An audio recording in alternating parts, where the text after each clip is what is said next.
को 6 अगस्त सुप्रभात का बहुत सारा आशीर्वाद।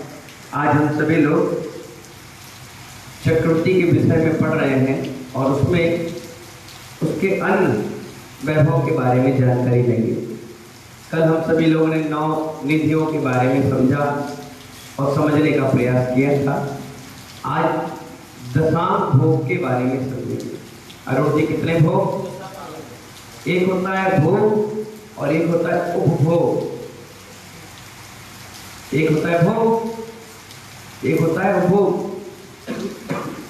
जैसे भोग एक बार भोगा गया और उपभोग का मतलब बार बार भोगना।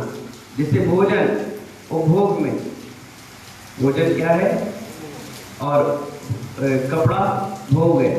एक बार पहन लिया, एक बार ले आया, हो गया। बार बार नहीं पहना जाता। मकान भोग है, रोज रोज तो नहीं खरीद रहे। उपभोग क्या है? बार बार चीज यूज करना, बार बार उसका उपयोग आना, है ना। ऐसे ही इसके क्या है, ये दशांग भोग है। 10 प्रकार के भोग, ऐसे भोग हैं जो उनको सारी चीजें दिलवा देते हैं। पहली क्या है? दिव्य नगर, मतलब जिस नगर में रहते हैं चक्रवर्ती वो दिव्य होता है। दिव्य का मतलब बहुत सुंदर, मनो और क्वालिटी वाइज भी नंबर 1, ठीक है। दूसरा दिव्य भोजन। चक्रवर्ती का भोजन कैसा होता है? दिव्य भोजन। सुनिए कैसा होता है। एक भैंसा, उसका दूध निकाला गया, उत्तम नस्ल का भैंसा, उसका दूध निकाला गया। जितना दूध निकाला दूसरी भैंसों उसको पिला दिया गया। समझ में आया? अब वो पीली, उसका निकाला गया, दूसरी भैंस को पिला दिया गया। ऐसी 100 भैंस को पिलाया। इसका निकाला, उसको पिलाया, उसका निकाला, उसको पिलाया। और जो 100वीं नंबर की भैंस है उसका जो दूध निकलेगा कितना गरिष्ठ हो जाएगा? उसमें 4 लड्डू बने। कितने लड्डू? 2 लड्डू चक्रवर्ती ने खा लिए।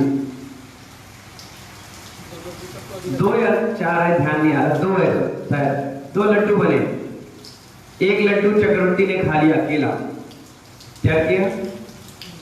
सुनो, ध्यान से सुनो, बहुत अच्छी चीज है। 1 लड्डू किसने खा लिया? चक्रवर्ती ने। आधा लड्डू पटरानी ने और आधा लड्डू पूरी सेना खाती है। क्या समझ में है? हाँ, ऐसा अच्छा भगवान बता रहे हैं। 2 लड्डू बने, 2 में 1 चक्रवर्ती ने खाया, आधा पटरानी ने खाया और आधा पूरी सेना खा जाती है। इतना दिव्य भोजन होता है। समझ में है? हाँ, दिव्य भाजन। क्या? दिव्य भाजन का मतलब बर्तन। कौन से? सोने और चांदी के, स्टील के, मिट्टी के, एल्युमिनियम के नहीं। दिव्य भाजन, ठीक है।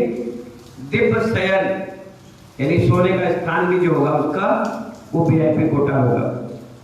दिव्य नाट्य, यानी नाच गाने का स्थान जो है, मनोरंजन का स्थान भी, वो भी दिव्य होगा। दिव्य आसन, यानी जिस सिंहासन पे बैठते हैं वो भी मनोहर होगा। दिव्य रत्न, जैसे गले में, हाथ में, मुकुट में, कुंडल उंडल पहनते ना, रत्न लगे हुए, वो भी दिव्य होते हैं, इकलौता होते हैं ना। दिव्य निधि, जो इतनी सारी निधियां हैं ये सब दिव्य होंगी। दिव्य सेना, सेना भी कैसी होगी? दिव्य होगी, कोई हल्की नहीं होगी। और दिव्य वाहन, जिस वाहन में उठते बैठते हैं, पालकी, चाहे घोड़ा हो, हाथी हो, चाहे रथ हो, वो सब दिव्य होगा। स्पेशल उस रथ की क्वालिटी होगी, सब रथ से सबसे बेहतरीन। इस प्रकार ये 10 प्रकार के दिव्य भोग पुण्य और पराक्रम के धनी चक्रवर्ती की सेवा में तत्पर रहते हैं सदैव, तथा चक्रवर्ती को सर्व सुविधाएं और अनुकूलता प्रदान करते हैं। कौन है ये 10 प्रकार के वो पहला कौन सा बताइए? हैं? दिव्य नगर। पहला है दिव्य नगर, फिर दिव्य भोजन, फिर दिव्य भाजन, फिर दिव्य शयन, दिव्य नाट्यशाला, दिव्य आसन, दिव्य रत्न, दिव्य निधि, दिव्य सेना और दिव्य वाहन। इस प्रकार ये सारे विभूतियों के साथ वो चक्रवर्ती रहता है। अब चक्रवर्ती का अन्य वैभव भी होता है। क्या होता है? अन्य, इसके अतिरिक्त भी और वैभव होता है। पहला होता है 32,000 मुकुटबद्ध राजाओं का स्वामी। कितने? 32,000 मुकुटबद्ध राजाओं का स्वामी। एक दो राजा नहीं, 32। हाँ, जो ऑर्डर यहाँ से हो गया वो 32,000 राजाओं को मानना पड़ेगा। ठीक है। चक्रवर्ती की पटरानी सहित 96,000 रानियां भी होती हैं। कितनी? तो 96,000 एक हो गई। रानियां कितनी? अगर हम कहें चक्रवर्ती की टोटल कितनी रानियां, तो कहना 96,001। और हम कहेंगे चक्रवर्ती की रानियां कितनी होती हैं, तो कहना 96,000 रानियां और एक पटरानी। अगर टोटल कहें तो 96,001 और वैसे कहें तो 96,000 और पटरानी अलग। ठीक है। इसमें 32,000 आर्यखंड की, उस दिन मैं बता रहा था ना, डिटेल आएगी। 32,000 कहाँ की? आर्यखंड। 32,000 विद्याधरों की और 32,000 मिलचखंड की। इस प्रकार कितनी हो गई? 96।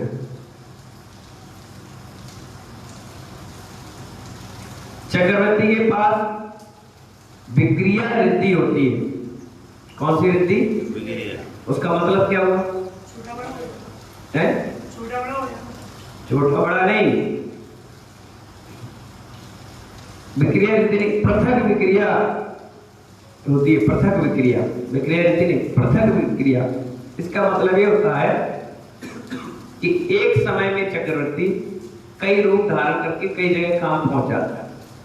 जैसे अभी आपने सुना होगा कि अमेरिका ने लादेन को मारा, है ना? तो लोगों ने क्या कहा? वो बहरूपिया था कोई, लादेन जैसा दिखता था। सद्दाम हुसैन है, वो भी अपना डुप्लीकेट रखता था। कैसे रखता था? ऐसे ही जैसे मोदी जी हैं, तो मोदी जी के कई डुप्लीकेट मिल जाते हैं। आमिर खान है, उनका मिल जाता है, अमिताभ बच्चन का मिल जाता है। तो ऐसे ही चक्रवर्ती के पास एक विक्रिया होती है, पृथक विक्रिया। जैसे 96,000 रानियों के पास उसको जाना है तो ऑटोमेटिक उसके 96,000 रूप पहुंच जाएंगे और मूल रूप पटरानी के पास रहेगा। ऐसे ही कोई भी काम करना हो तो उसका मेन शरीर अपने स्थान पर रहता है और पृथक विक्रिया नाम की रीति से वो सब काम करके आ जाएगा। तुम्हें पता भी नहीं चलेगा। तुम्हें लगेगा चक्रवर्ती यहाँ से, तुम्हें लगेगा यहाँ से, तुम्हें लगेगा वहां है, लेकिन रहते एक ही जगह। ठीक है ना? चक्रवर्ती का परिवार कितना बड़ा होता है? कितना बड़ा? जब 96,000 रानियां हैं तो रिश्तेदार परिवार भी तो होगा। कितना बड़ा है? सुनिए, 3 करोड़। कितना? 3,50,000 बंधु वर्ग होते हैं। कितने? 3 करोड़। अब तुम काय लिए खिला रहे हो हमारा परिवार, हमारा परिवार, हम 10 लोग, हम 50 लोग, हम 70 लोग, हम 80 लोग, क्यों अकड़ रहे हो? इनका देखो 3.5 करोड़। कितना? दीपक? 3.5 करोड़। और तुम कह रहे हो हमारे चाचा, हमारा ताऊ, हमारा साला, हमारे भाजी है। क्या है? यहाँ देखो 3.5 करोड़ परिवार, बंधु वर्ग, रिश्तेदारी नहीं, ये परिवार। जैसे कौन का रिश्ता है? रसोई कितने होते हैं? 360 जो सिर्फ उसका भोजन बनाते हैं। किसका? चक्रवर्ती का। और डॉक्टर कितने होते हैं? 360। क्या? हाँ, वही बताएंगे कैसा भोजन इसका बनेगा, कैसे खाना है। स्वाद खराब हो तो वही दवाई देंगे, औषधि देंगे। कौन? डॉक्टर। वैद जी। वेद। अब जब तीर्थंकर के बाद चक्रवर्ती का ही नंबर आता है तो तीर्थंकर के ऊपर कितने चमट हुए जाते हैं? 64। तो चक्रवर्ती सेकंड नंबर में आया तो इसके कितने चमट हो जाएंगे? 32। कितने? हाँ, चक्रवर्ती पर 32 यक्ष देव। कौन से देव होते हैं वो? जो उसकी रक्षा करते हैं, वो 32 चमट हुआते हैं। कितने चमट? 32।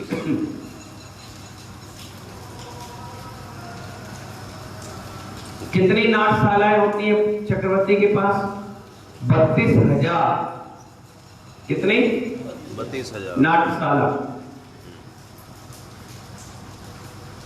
32,000 संगीत शालाएं भी होती हैं। बोलते हैं ना संगीत एकेडमी, म्यूजिक एकेडमी चलते रहते हैं। तो ऐसे ही 32,000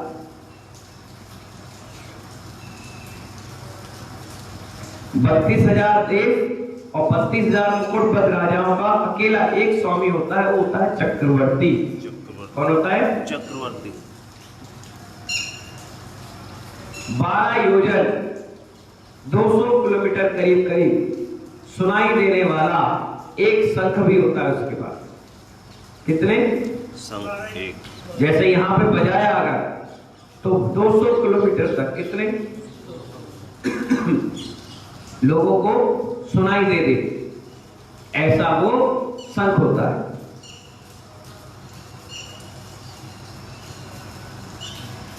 तेईस भेरी और 24 वाद्य विशेष होते हैं। 24 और 23 यानी 47 है ना, विशेष वाद्य होते हैं जो चक्रवर्ती के आगे जब रथ यात्रा वगैरह कार्यक्रम होते हैं या महल होता है तो उसमें विशेष रूप से बजते हैं।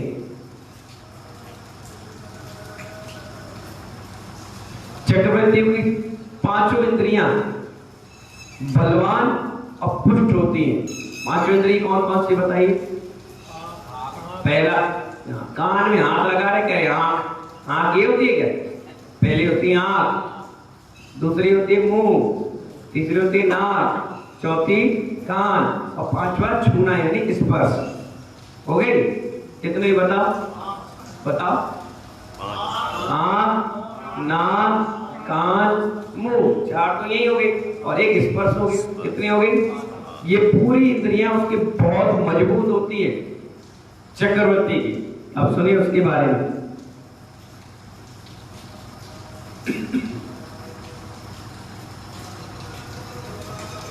उनकी स्पर्श छूने की ताकत, उनकी रसना यानी स्वाद की ताकत, उनकी घ्राण यानी सूंघने की ताकत इतनी है कि 9 योजन तक, कितने?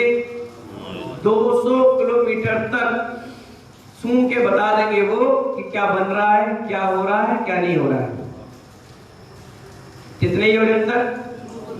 200 किलोमीटर यानी 9 योजन। एवरेज बता रहे किलोमीटर, आपको समझ में आ जाए। अब सोच लो 9 योजन तक क्या होता है? तीनों इंद्रियों की ताकत कौन कौन सी? स्पर्शन, रसना और घ्राण यानी सूंघना। ठीक है? आंख से देखने का 4,600 4,726 योजन तक वो देख लेते हैं। कितने योजन? इतनी दूर तक वो देख लेंगे, इतनी तेज रोशनी होती उसकी। समझ गए? चक्रवर्ती के हंसी खेल है। 1100 रुपए में तुम बन जाते हो, नचते हो, हम चक्रवर्ती चक्रवर्ती हैं। कितने योजन तक वो देख लेता है? 4,756 योजन, ये 63 योजन। कितने तेजी से, जिसकी आंख की कैपेसिटी इतनी है कि सूर्य में भगवान के दर्शन कर लेते। तुम 1 सेकंड नहीं देख पाओ सूर्य को, तो वो देख करके संक्रांति के दिन भगवान की पूजा अर्चना कर लेता है। सुनने की ताकत, रसना इंद्री समझ में आ गया। रचना घ्राण स्पर्शन समझ में आ गया 9 योजन तक, देखने का समझ में आ गया 4763। अब सुनाई, कान कितने मजबूत हैं, तो कान 12 योजन तक के शब्द सुनाई देते हैं कि तुम क्या बात कर रहे हो। कितने योजन? चक्रवर्ती के पास 4 प्रकार की और विद्याएं भी होती हैं। क्या होती है?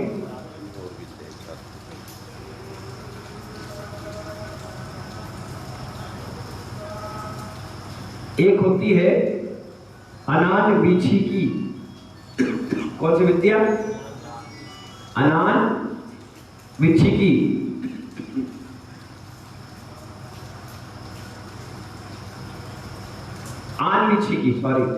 आनवीक्षिकी नाम की विद्या होती है।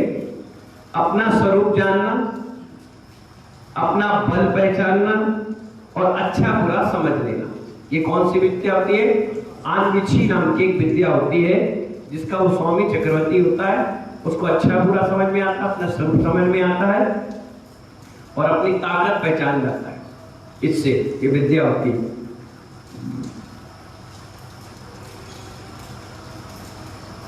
एक होती है त्रि। कौन सी विद्या? त्रिविद्या। शास्त्र के अनुसार धर्म और अधर्म को समझकर अधर्म छोड़ और धर्म की शरण लेना, ये त्रिविद्या होती है। चौथी होती है वार्ता। अर्थ और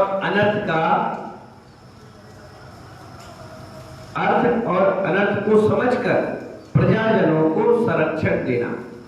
भाई कोई भी भड़का दे, कोई भी कुछ बोल दे, नहीं, इस विद्या के बल पर धर्म और अधर्म को समझ जाता है।